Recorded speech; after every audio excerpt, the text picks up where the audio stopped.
Bueno, comenzamos entonces este curso que es sobre teoría de mercados. Y fundamentalmente lo que vamos inicialmente es a entender cómo funcionan estos mercados centralizados. Recuerden ustedes que en microeconomía nosotros comenzamos planteando también que tenía que haber un mecanismo de comunicación que nos pudiera permitir llegar a determinar los elementos principales de cómo se transan los bienes. Y en esos términos de coordinación habíamos planteado un modelo que es el modelo descentralizado y que está fundamentalmente planteando el problema de mercado. Y existe otro modelo que es el modelo centralizado que determina la fijación de precios mediante un organismo de planificación.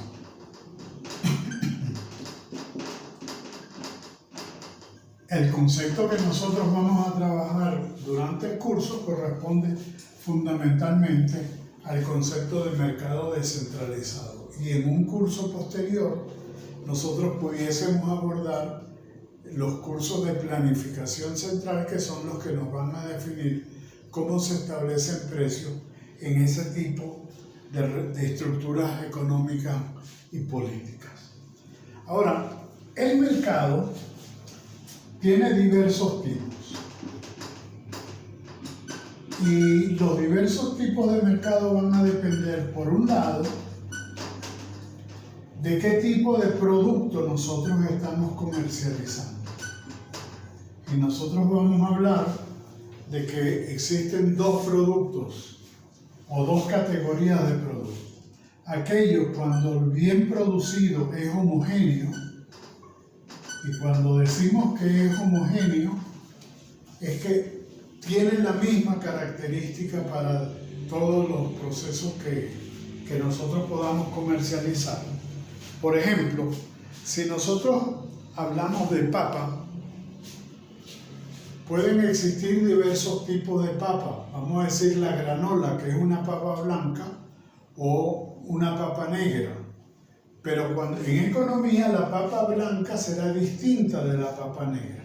Nosotros podemos categorizar después la homogeneidad de un proceso productivo completo y hablar de la papa en principio.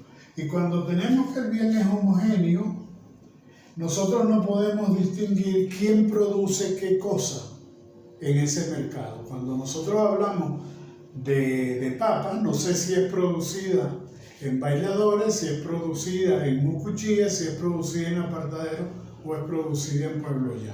¿Entienden? Entonces, ese producto es absolutamente homogéneo. Y el otro caso es el caso de cuando es no homogéneo.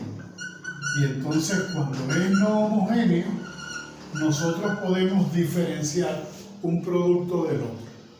Un ejemplo de producto no homogéneo es el producto de los carros. Es distinto un carro Ford que un carro Chevrolet o un Toyota. Pueden cumplir con el mismo propósito, trasladarnos del punto A al punto B, pero cada producto tiene características particulares que nos permiten diferenciar un vehículo de otra marca de vehículos.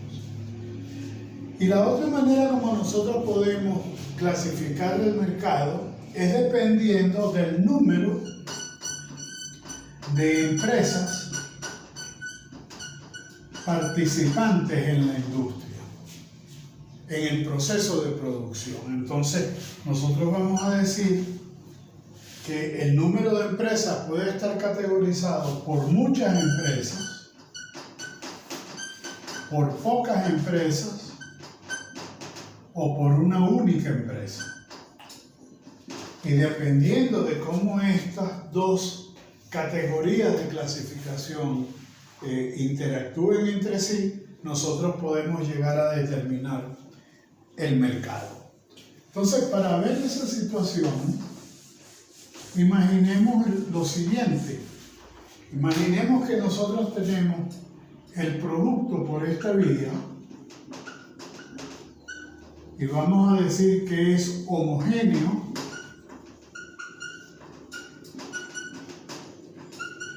o vamos a decir que es no homogéneo.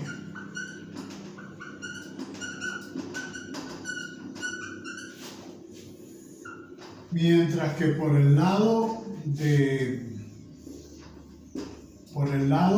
los competidores, nosotros podemos hablar que tenemos muchos competidores, pocos o uno solo, un único competidor. Y entonces podemos clasificar los mercados de la siguiente manera. Cuando el bien es homogéneo, nosotros estamos en la presencia de competencia perfecta. Y vamos a decir que este calificativo de competencia perfecta implica básicamente que ninguno de los productores pueden tener fijación de precios. ¿Está claro? Sino que tienen que competir entre unos y otros. En consecuencia, ese mercado caracteriza una acción de los agentes económicos que van a ser fundamentalmente tomadores de precios. Ni los demandantes pueden controlar los precios, ni los productores pueden controlar los precios. Entre otras cosas es porque la función de demanda que cada consumidor ejerce es muy pequeña respecto a la totalidad de la demanda del mercado. En consecuencia, si usted es una fracción pequeña, no tiene poder para determinar la estructura de precios. Y lo mismo ocurre con los muchos competidores.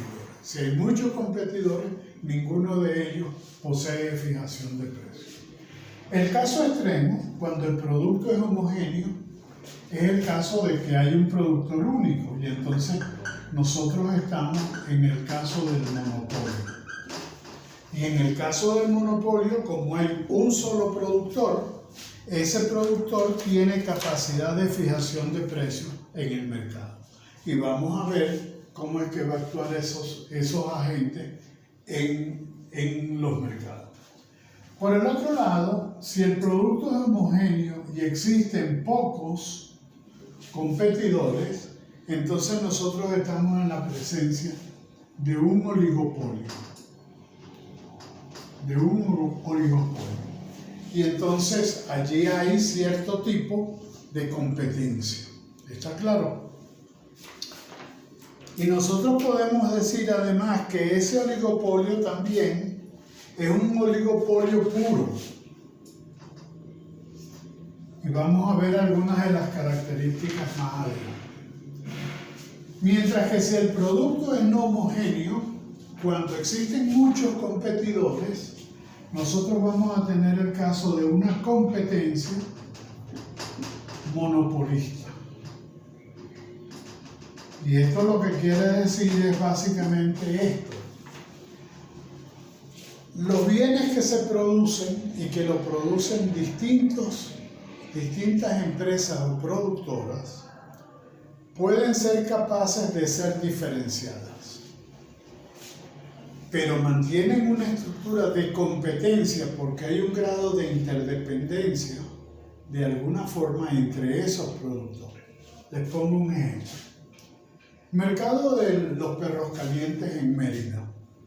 Ustedes recuerdan que hace unos años, antes de la pandemia, prácticamente existía un puesto de perro caliente cada 2, cada 3 cuadras de las principales avenidas de la ciudad. Entonces, eso, como eran productos diferenciados, el producto que hacía, digamos, la nota, que era uno de los proveedores principales, era distinto del que producía, por ejemplo, perros calientes o hamburguesas en Glorias Patrias. Pero la distancia entre la nota y Glorias Patrias era apenas de unas 4 o 5 cuadras. En consecuencia, ellos competían monopolísticamente porque eran monopolistas en un área de mercado, pero competía en un esquema más largo y además la estructura de precios, a pesar de que ellos tenían poder de fijación, la diferenciación de precios no podía ser muy alta porque si no yo recurría a ir al que me pareciera mucho más competitivo en el mercado. Y entonces el tipo a lo mejor ganaba vía volumen y no vía estructura de precios exclusivamente. Luego nosotros teníamos el concepto de oligopolios y cuando es un oligopolio de un bien no homogéneo, nosotros vamos a decir que es un oligopolio diferenciado. Un oligopolio diferenciado. Y entonces es lo que ocurre, por ejemplo, en el mercado de los mismos restaurantes o en el mercado de algunas empresas que compiten entre sí, pero hay una diferenciación bien grande de productos. No es lo mismo McDonald's que Burger King, por ejemplo. Usted puede diferenciar los bienes y admite que haya una diferencia de precio interesante a ese nivel. El caso de un monopolio no homogéneo no tiene sentido hablar acá porque si es el único monopolista, ese producto es homogéneo, no hay más nadie que lo pueda producir en el mercado, en consecuencia nosotros estamos en la misma situación de que si fuera un monopolio homogéneo y un solo proveedor. Entonces, esto es lo que básicamente va a tratar el curso. El curso va a tratar sobre determinar los equilibrios de mercado que enfrentan los agentes económicos de consumo y de producción, y luego vamos a entender las implicaciones que en términos de bienestar, el uso que podemos hacer de política económica en cada estructura de mercado, y finalmente vamos a tratar un problema de cuando se presentan fallas de mercado. Y entonces cuando se presentan fallas de mercado, muchas de estas consideraciones que nosotros vamos a hacer no las vamos a poder manejar exclusivamente por esta vía, sino que tenemos que incorporar otro tipo de variables. ¿Qué variables podemos hablar? Bueno, el problema de incertidumbre,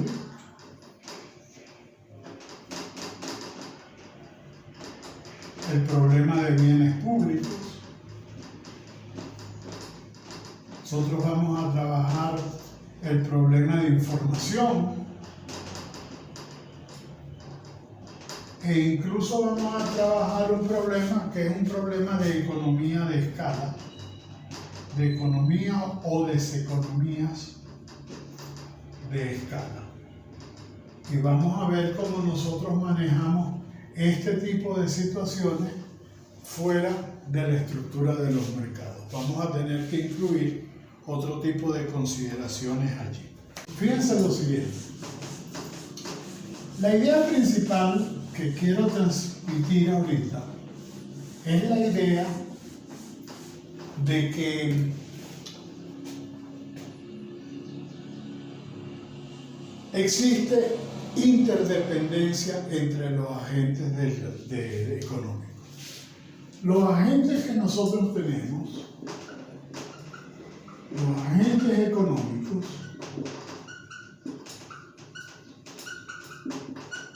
por un lado vamos a tener los consumidores y cuyo propósito es básicamente maximizar su satisfacción. Y el problema que ellos tienen es, vamos a maximizar la función de utilidad del bien X1, del bien X2, hasta el bien XN, sujeto a la restricción de que el ingreso monetario que perciben va a ser igual a P sub 1 X1 más P sub 2 X2 más P sub N X sub N. Ahora, este es un problema grande, complejo. Déjenme reducirlo a dos variables. para que lo manejemos gráficamente y entendamos la situación. Yo puedo decir que todos estos bienes forman un bien compuesto. Todo este segmento corresponde a un bien compuesto. Y ese bien compuesto puede ser el concepto del resto de bienes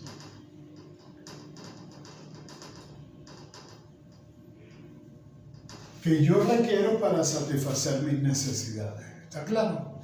Y entonces este problema se convierte en que voy a maximizar utilidad del bien X1 y X2. Este es el bien compuesto, sujeto a la restricción de que el ingreso monetario tiene que ser gastado en su totalidad en la adquisición de ese par de bienes.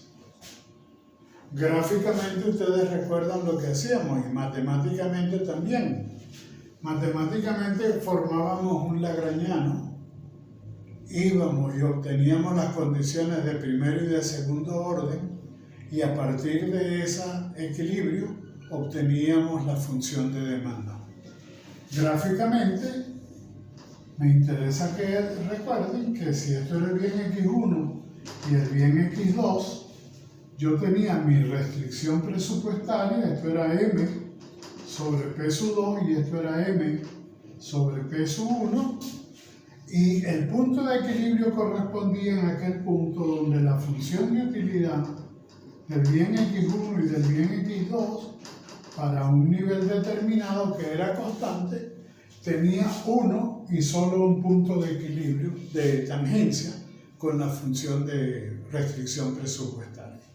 Y entonces me determinaba aquí el valor de X1 y el valor de X2 que correspondían a este equilibrio que nosotros vamos a llamar el equilibrio inicial. El monto de lo que yo demando aquí, el monto de la combinación de bienes X1, X2 que yo estoy obteniendo aquí, representan una solución de optimización de este problema que tengo acá. En consecuencia, es lo que yo voy a demandar como individuo en la satisfacción de mis necesidades dado el ingreso y los precios que existen en el mercado. Ahora, pueden ocurrir variaciones en el corto plazo de ese precio. Si el precio del bien X1 varía, pero permanece constante el ingreso y el precio del bien 2, este punto en el origen, en esta ordenada que corresponde a la del origen, implica que esto permanece constante y entonces la restricción esta, que es resolver la ecuación de restricción presupuestaria por el valor de X2, que me corresponderían a X2 igual a MP2 menos P1 sobre P2 por el monto de X1. Esto que tenemos acá, que fíjense que lo obtenemos a partir de acá, corresponde a la ecuación de la recta que tengo representando la restricción presupuestaria. Y entonces nosotros vemos, si X1 es igual a 0, es decir, cuando X1 está en este punto, el monto máximo de X2 que yo puedo adquirir es el valor de M sobre P2. Es decir, para satisfacer mis necesidades, este individuo, si no consume nada de X1, gastaría todo su presupuesto en la adquisición de X2, es decir, en la adquisición del resto de los demás bienes. No compraría nada del bien X1. Pero cuando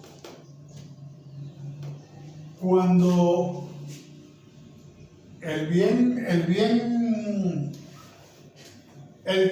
X1 comienza a producirse, en la medida que más se consuma, va disminuyendo la cantidad que yo voy a demandar, y esto va a disminuir con la pendiente de P1, P2.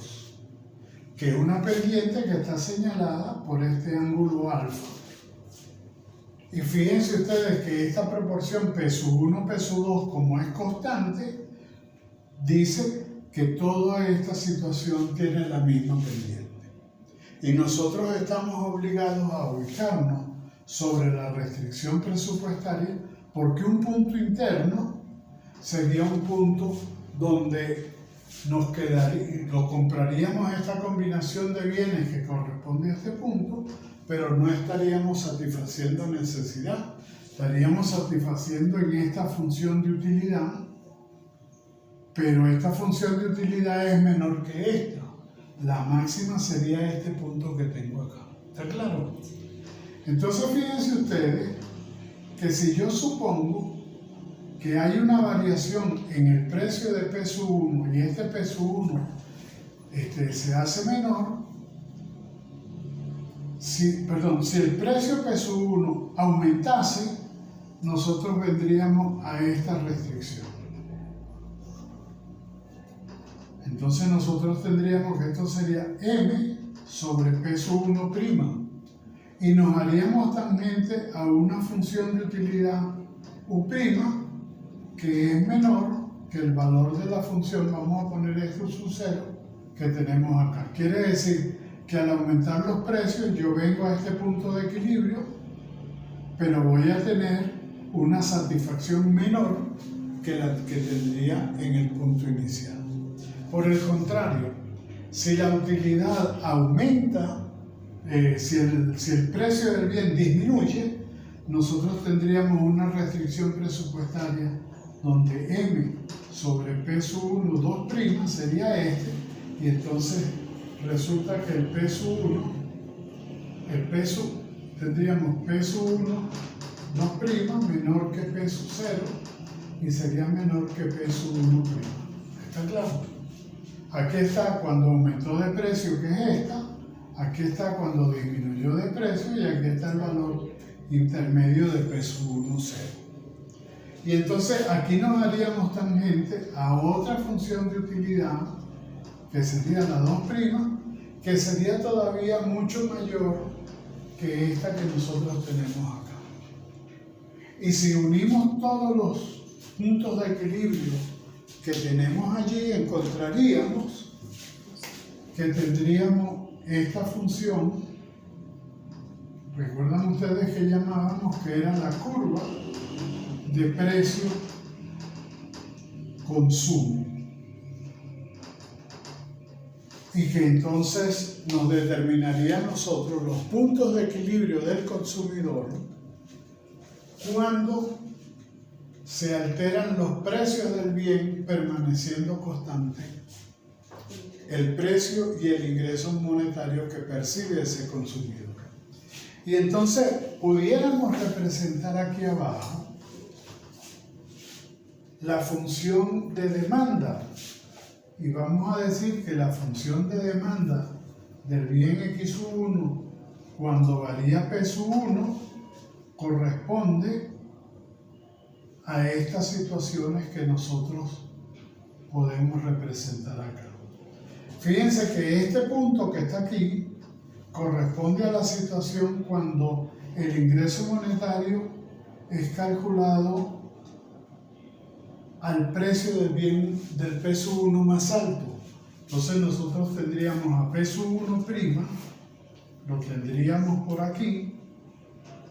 P1' sería este punto, y el punto de equilibrio nos indica que nosotros estaríamos consumiendo X1'. Cuando el precio era P1, 0, entonces nosotros estábamos aquí y teníamos X1, 0. Y cuando el precio 1 fuera el más bajo, estaríamos en este punto que estaría acá, y esto sería el X1, 2' que nosotros obtendríamos. Este es el X1, 2', el X1, 0 y el X1'. Y entonces, si uniésemos estos puntos corresponden a la demanda del bien X1 dado un ingreso, dado un precio del bien 1 y un precio del bien 2, con la condición de que M y P sub 2 permanecen constantes y varía el precio del bien 1 exclusivamente. Esto es lo que nosotros llamábamos una demanda, ¿se acuerdan? De Marshall, o la demanda ordinaria del bien. Entonces, aquí determinamos el problema del consumidor. El problema del productor, ¿cómo lo determinamos? El problema del productor